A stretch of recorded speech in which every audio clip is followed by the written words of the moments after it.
throughout the years, Clash Royale has released some pretty strange cards in terms of power, either providing too much value or having mechanics that simply defy the game. We'll be excluding the evolutions because they're not really cards, and we'll be seeing each year's most broken card. Starting off with 2016, we find the Elixir Pump. Released with the game, the Elixir Pump was greatly underrated.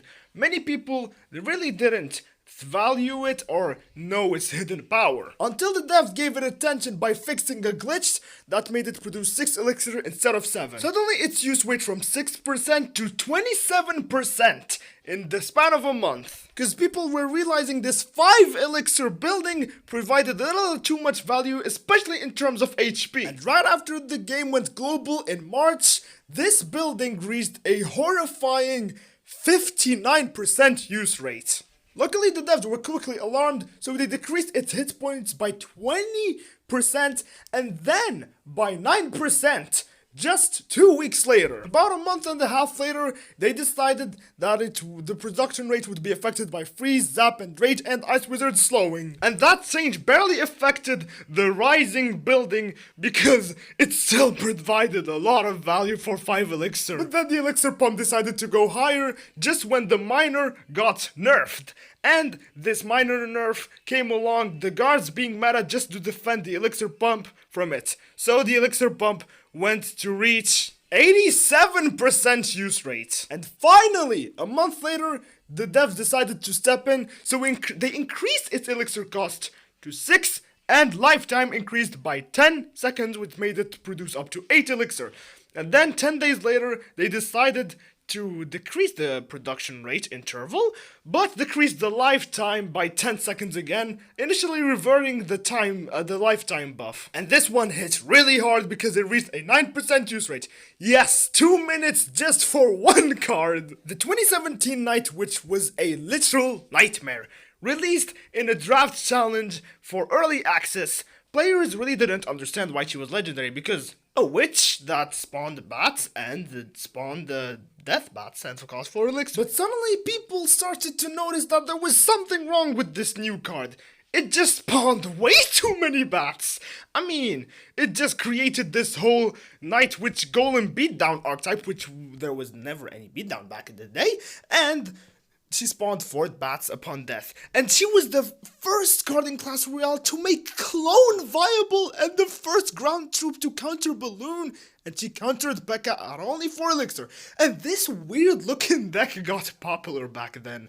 The whole point of the meta was just Night Witch, Mirror, Clone, Rage, and watch as your opponent suffers. You might tell me, oh yeah, arrows. But hey, they used to spawn in one sequence, so good luck dealing with this psycho. Her meta was known to be extremely toxic because, as I said, the whole point of playing was her existence. And 3 months later, the devs kicked in, nerfing the death bats from 4 to 3, spawn time interval from 6 seconds to 5 seconds, by the way the witch used to spawn 7, and added 1.5 second delay in her first spawn. That's right, she used to spawn bats immediately. 2 months later, they decided to reduce the damage by 9% and the tiny range decrease, and spawn time interval to 7 seconds from 6 seconds, so she became just like the witch. And then they further reduced the death bats from 3 to 2.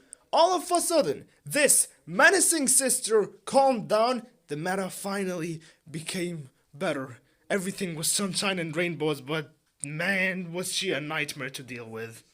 The Royal Ghost is another example of Clash Royale taking legendaries too seriously. Released again, early access in a challenge 10 days before his release, he was quite a unique card. I mean, going invisible after not attacking, it was a pretty great concept. But it provided way too much value for 3 elixir, because you had a tanky fella who did splash damage and did as much damage as a mini P.E.K.K.A, and guess what? He only needed 0.8 seconds to go invisible instead of the 2 seconds of today. Swarms were harshly ineffective against this guy, and the popular interaction involved the Tesla. I mean, when you can counter 2 musketeers for 3 elixir, something's wrong. This guy was extremely versatile. These 2 decks were popular.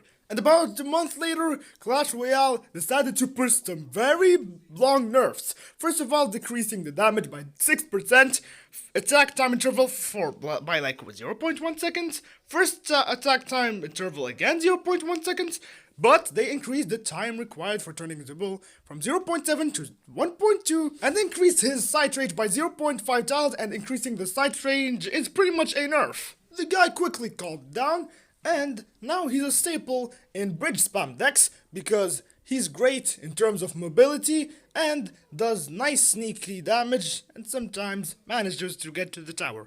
But hey, 2018 was a very great time for him. In 2019, the disastrous October update brought us the Elixir Golem, a 3 elixir rare card which barely felt like a rare.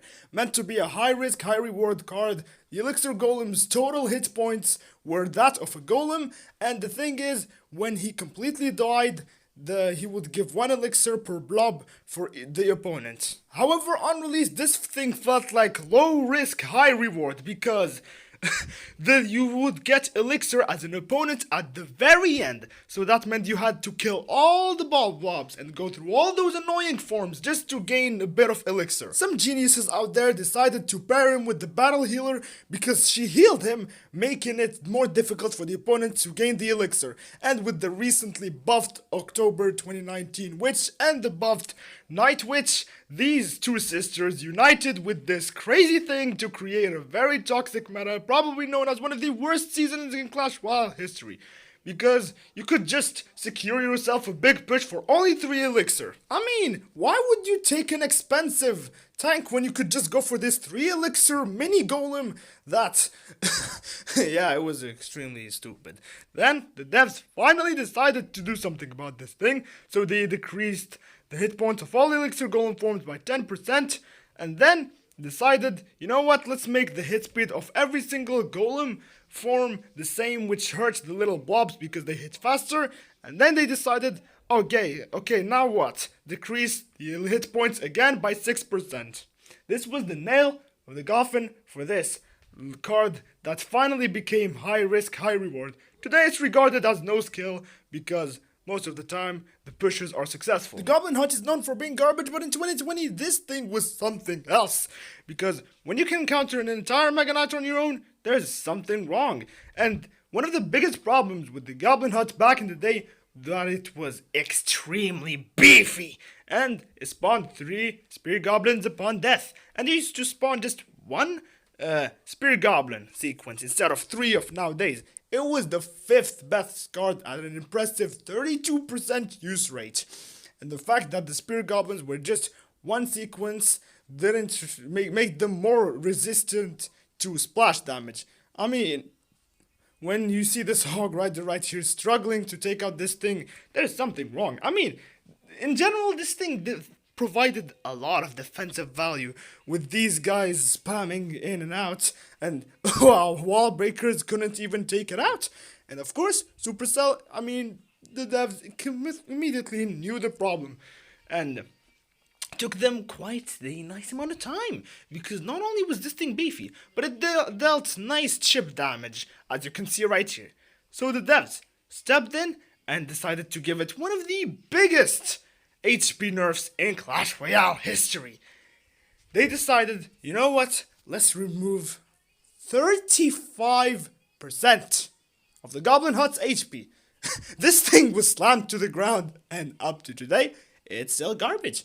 But hey, spawners should never be good, as the Clash Royale rule says. Anyways, that's it for part 1. If you want part 2, comment, like, and subscribe if you want, and I'll see you in the next one.